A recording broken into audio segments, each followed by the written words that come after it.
Hello, everyone out there in podcast land. Welcome back to Adventure Capital, where we not only discuss the entrepreneurial journeys and adventures with founders who have raised capital on WeFunder, but also the different resource providers and mentors helping founders along the way. Huzzah! Today we have William Stringer of Chisos, a unique source of alternative financing for overlooked and underrepresented entrepreneurs. You know how much we're all about that. WeFunder gang, take it away. And today we're delighted to be joined by Will Stringer, who's the founder of Chisos, who recently wrapped up a WeFunder raise. So welcome to the podcast, Will. Thanks for having me. Appreciate it. Will, maybe you can get started by just giving us, the brief resume on Will Stringer and then the overview on what you guys are up to at Chisos. Sure. I'll keep it short on myself and really kind of focus on Chisos. That's more interesting. My background, grew up in Texas, went to University of Texas, Austin, started in investment banking in oil and gas, straight out to Houston. Then worked at a single family office. So far, at this point of the story, you are like the quintessential Texan. Like maybe the next step is you're going to be a high school football coach. That's like the only way you can get more Texan at this point. Yeah. No, it's definitely, yeah. Well, I'll tell another story about Texan and Chisos in a little bit. Yeah. Oil and gas, first job out of school, definitely Texan. Then worked at a family office that made their money in oil and gas, so continued that theme. Worked on that investment team for about 4 years before spending a little bit of time at a fintech. So starting to come a little bit west into the startup realm. The project I was working on, worked on it about a year. That wound down, and I kind of found myself looking for what was next. Started looking at VCs, started looking at private equity, and kind of realized I was in a spot where maybe I should start my own business. I have my dad's an entrepreneur, has owned a company. We've got family friends that are entrepreneurs. So kind of always had that model. And at this point in my life, 2.5 years ago was kind of the perfect chance to, all right, let's give it a try.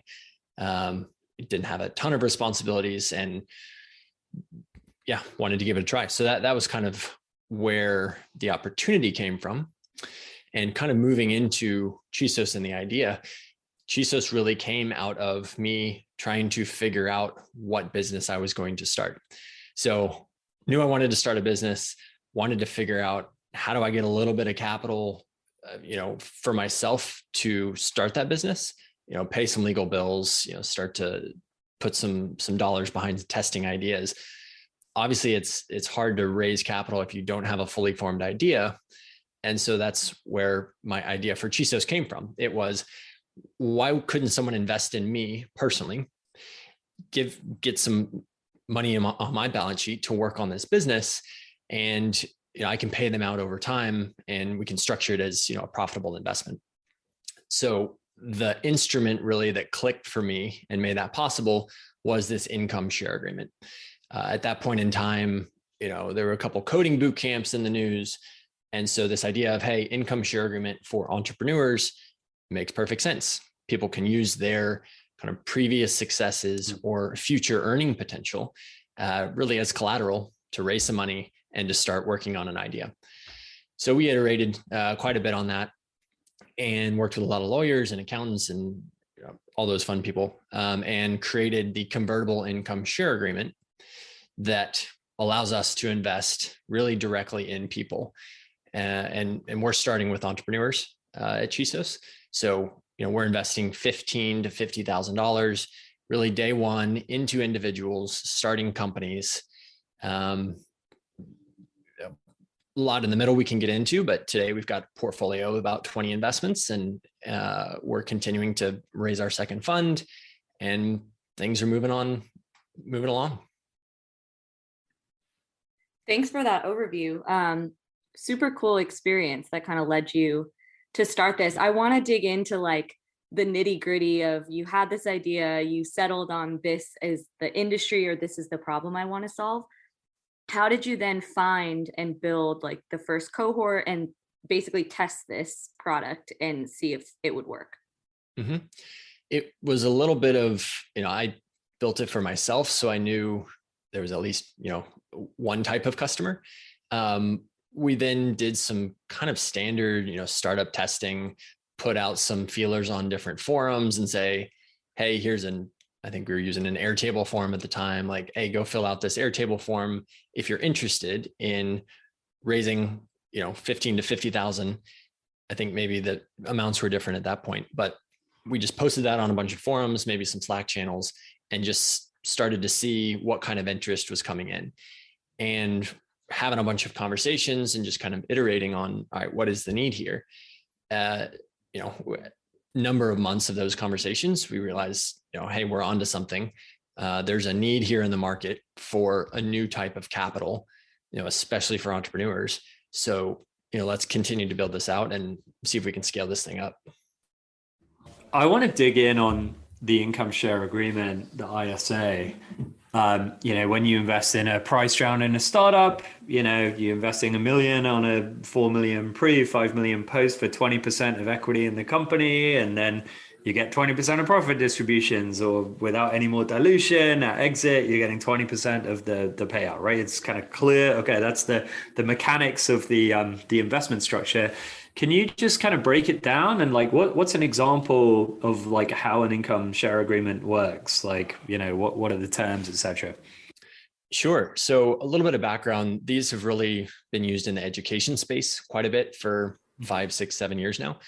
And what that looks like is I, as a student, go get an education that's worth, $30,000, $40,000, whatever it is. I pay nothing upfront. And then when I graduate and I go get a job, I pay a percentage of my income back to that education provider until I hit a certain dollar amount that I pay back, or a certain number of. So Lambda School was using this, right? That's correct. Yep.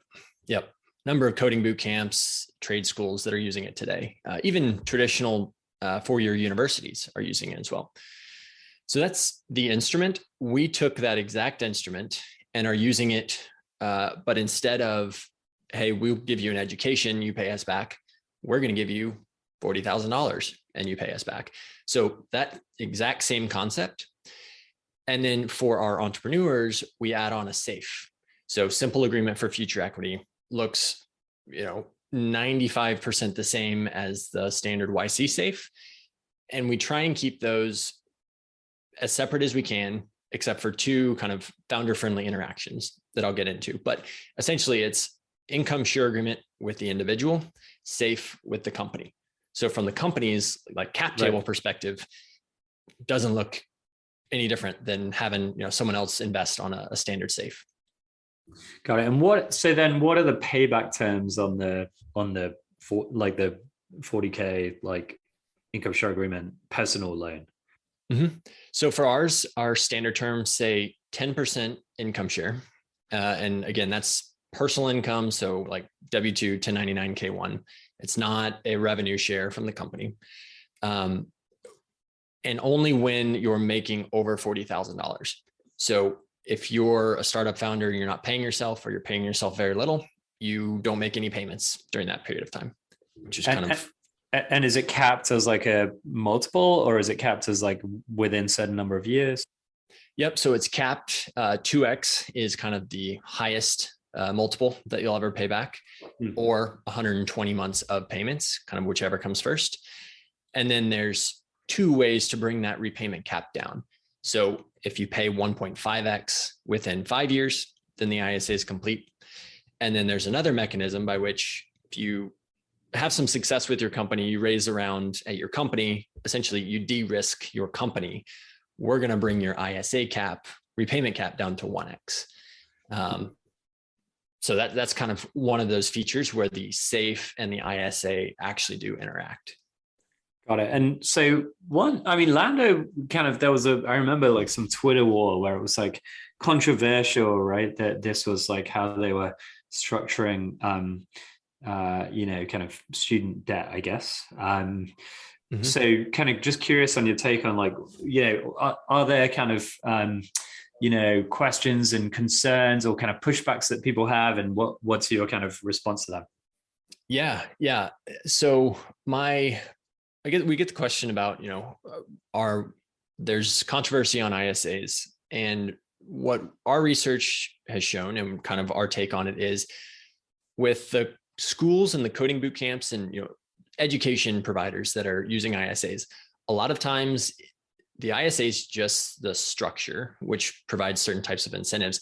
And the issue is you get a, crap education, and then you still owe back money via this ISA. That's where people get angry, and some of these schools get into some deep water. For us, there's no quality of education, issue. $40,000 is $40,000. You get that money no matter what. So that's a big difference there. The other question and pushback we get, especially for people in the VC world, it's okay, well, we don't like our founders to mix their personal finances and business finances, or, well, we just want our founders to, or as a founder, I just want to save. I just want equity only. I don't want to deal with anything that has anything else attached to it. And our response there is, okay, that's fine. If you can go raise an angel round, safe only equity, go do it. A lot of times that's way harder than people think. And if you look at the financing options out there for starting a business, you've got a spectrum. You've got traditional bank debt, you've got SBA loans and credit cards on one side. You've got VC, angel, crowdfunding. Well, right. Crowdfunding kind of fits in the middle a little bit, but total spectrum. And we fit in the middle as kind of a, quasi debt equity hybrid instrument that serves a specific purpose. And what we're finding is it, fills a capital gap that is pretty large at that very earliest stage.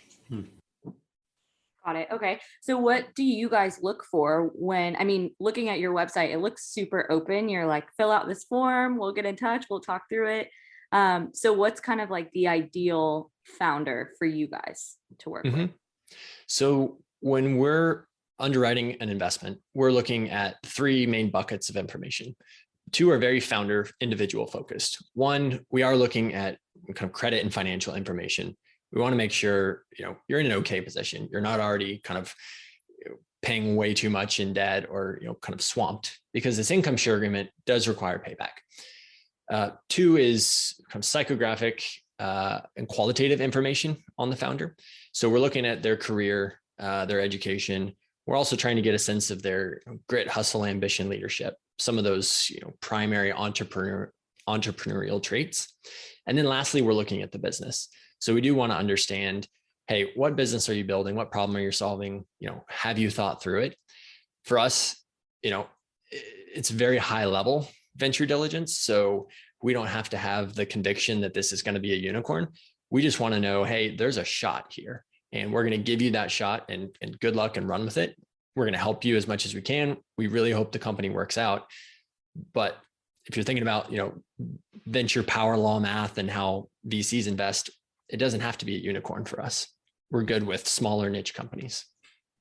And how's it going? So you've been working on this for a while now. You had this thesis, you saw this kind of gap opportunity in the market.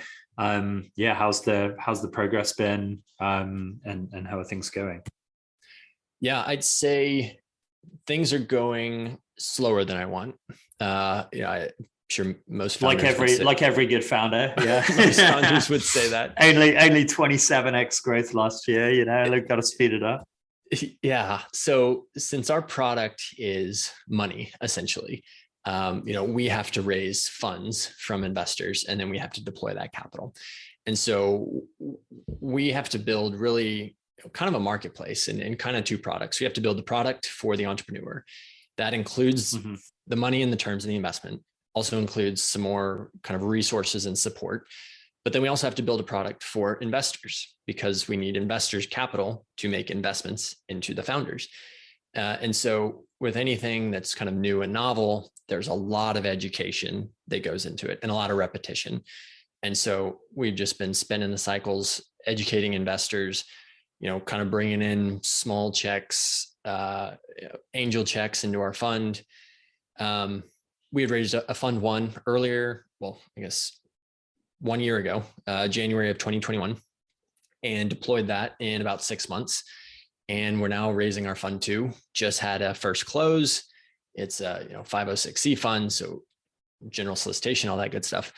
And we're just plugging along, having a ton of LP conversations, closing at a decent hit rate, and we'll keep making investments, keep raising money. That's kind of our math right now.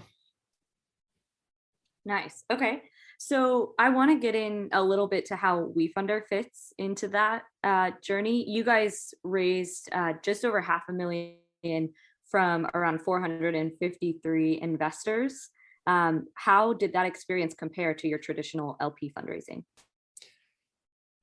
Fairly different. And it's starting to kind of look similar, and I'll get into that. But so we raised on WeFunder for operational capital. So in order to build a business, you need to pay your people, pay development costs, pay legal, accounting, all that good stuff. And as a fund manager, an asset manager, our structure is different, but for comparison's sake, that 2% management fee doesn't really cover those bills to be able to actually build out a business or a machine that can make those investments. So we said, let's go raise some capital at the operating company level so that we can build the machine to do this thing. And that's where our WeFunder round played in. We also said, one, we don't fit the traditional VC growth type company as an asset manager ourselves. So that was one big reason we said, let's use a CF and bring some capital in that way. Two was our product is very kind of community oriented.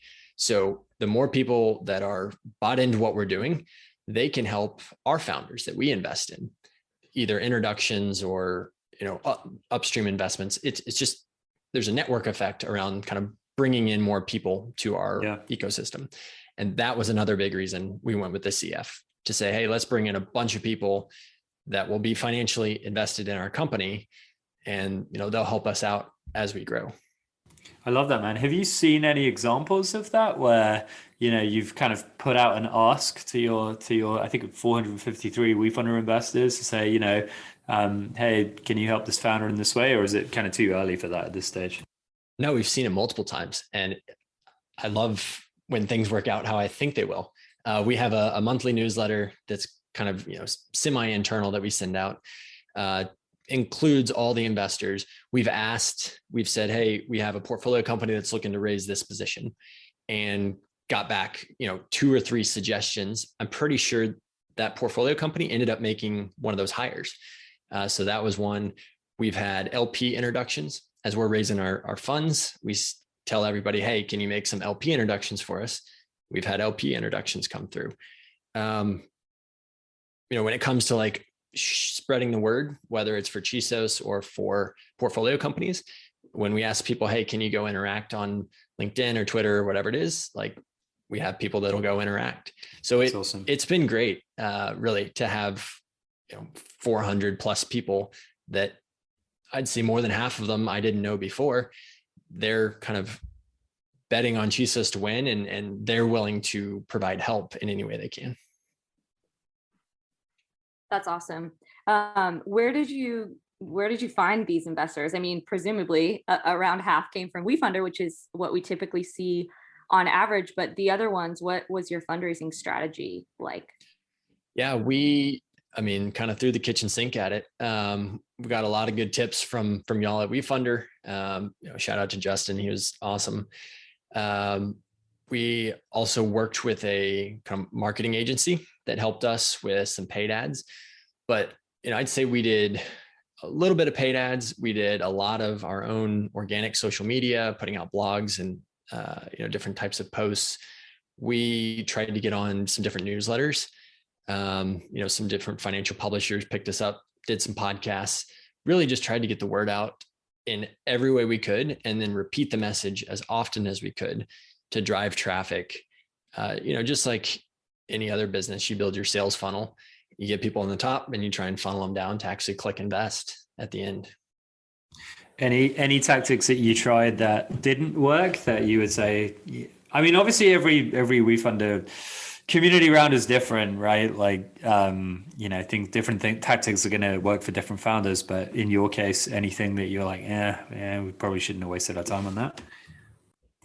I think maybe for us, some of the social media, and it's hard to say because I think everything brought in some dollars, but we spent some time on social media, like posting on, Instagram, LinkedIn, Twitter. And for us, we hadn't really done the work beforehand to have decent social media followings.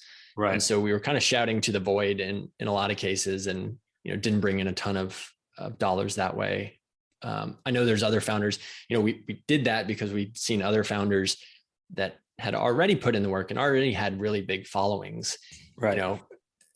And I think from different conversations with them, they've had a lot of success just saying, hey, big community that I already have and already follows my content, now you can invest in this business that I'm doing. So, for us, I think if we were to do it again, we would put in some legwork up front to build more of a social following. Yeah, that makes sense. We see that with a lot of companies, is like the community round concept is still gaining traction. And so there is a level of education, which I'm sure you see in your core business as well, with talking to LPs and promoting the income share agreement as well. Mm-hmm. I'd like to shift just a little bit and talk about the portfolio companies that you have. It might be early for this, but do you have any success stories, or can you kind of zoom in on like maybe one or two examples of portfolio companies and what they're doing? Sure. I'll just kind of pick a couple. So, one of our early investments in renewable, and founder Tania, they're an ag tech company out of New York.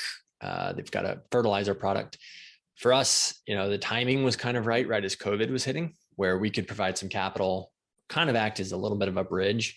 They've gone on to raise, well north of $1 million in additional capital, and they're having some success. So, that's a good success story. You get a markup, the founders succeeding, and you get to kind of watch this thing continue to grow. A majority of our investments have been made in the past 12 months. So still pretty early. We do have 3, soon to be, I think 5 equity markups. Basically, it says, another investor came in after us at a little bit higher valuation. Always love to see that. So, those are a couple of the success stories. I think one super interesting company we invested in kind of late 2020 was a supply chain analytics company. And then obviously this past year, supply chains just got decimated. So it was like, you couldn't have written the thesis better for investing in a company like that. So we're excited to see that company continue to grow. That's good timing. We need them to work hard and fix all the global supply chain mess. Well, this has been great. One question to end on. We ask every founder that comes on, one piece of advice that you would have for other founders along the journey that you've learned in building Chisos over the last few years. Experiment. I'd say try different things, keep feedback loops short, and just iterate. We did it with our WeFunder campaign. We were iterating and feedback and trying different strategies for bringing in money on WeFunder. We've iterated on our education products to try and see what message resonates the best with investors or with entrepreneurs. You're going to have a thesis day one, but you need to stress test it and get it in front of customers and iterate, constantly to find that, little nugget that gives you your product market fit that is then repeatable and then allows you to scale. So that'd be my one piece of advice. Yeah, that's great advice, especially in the early stages, I'm sure. So yeah, how can, for other entrepreneurs listening to this, how can people get in touch with you or the right person at Chisos? Yeah. So email hello@chisos.io. I'm on LinkedIn. I'm on Twitter. I think it's WD Stringer. Easy to find us on the website and on the socials. We're a small team, and we're really responsive at this point because we're still gathering all the information. So yeah, always have to talk about a CF raise since we went through it, and then obviously we're making investments in entrepreneurs, and then I'll plug our fund 2 raise as well. So that we've got materials out there, and we're raising that fund. Yeah, that's great. Well, this has been super informative. Thank you so much for your time. It's always fun to chat with companies in similar spaces. Here's to funding more founders this year and beyond. Appreciate your time, Will. Cheers to that. Thank you. Love it. Thanks so much, Will. Thank you for tuning into another episode of Venture Capital. I hope you laughed, took notes, shed a tear, and most importantly, feel ready to go off on your own adventure. And remember, whenever you're ready, we funders here to help. Be sure to like and leave a review, gang.